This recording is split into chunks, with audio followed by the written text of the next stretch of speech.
Yes? Kakilala niyo yata. Okay. Hello? Hi, this is Billy speaking. How can I support you today? Hala, Miss Billy Idol, ikaw na ba yan? Naku, pasensya ka na ha. Kasi akala ko kanina, nung pagkasagot, ikaw, kaya sabi ko, Miss Billy, yung pala agent. Tapos bigla ka nang tinawag.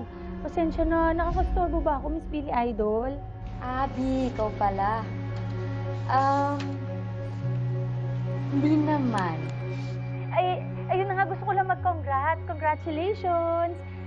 Kasi sinigurado ko lang na totoo to. Kasi baka mamaya bot pala. Ayun pala, totoong tao pala yung sumasagot. Ang galing, congrats talaga. Bot? Kung paano mo naman nalaman yan? Kasi Miss Billy, Idol, meron kaming computer shop. So, meron akong konting kaalaman dyan. Meron din kaming repair shop. Yung mga nagre-repair ng mga gadgets, ganyan. Okay. Abby, thank you sa support ha, pero kailangan ko na kasi end yung call. Medyo marami kaming callers today. Alam mo, pag may oras ka, pumasyal ka na lang dito sa office. Naku, totoo ba yan? Sige, Miss Billy Idol, aasahan ko yan. Congratulations again! Ang galing-galing mo, Idol! Okay, thank you, Abby. Bye. Okay.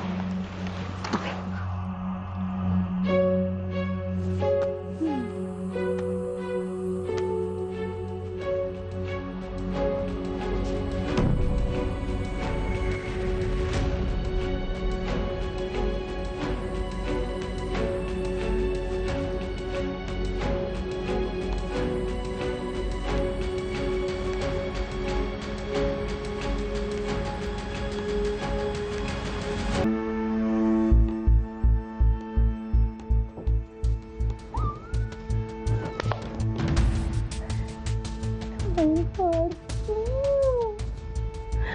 Ganda ng babae.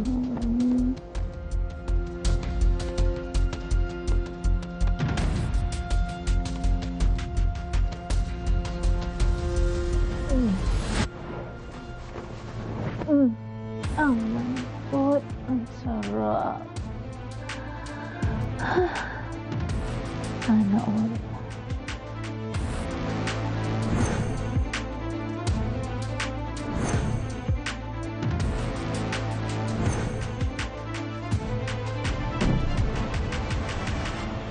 Hello mga kapatid! Panoorin ang Someone Someday sa TV5 at sa kapatid livestream sa TV5 official YouTube channel.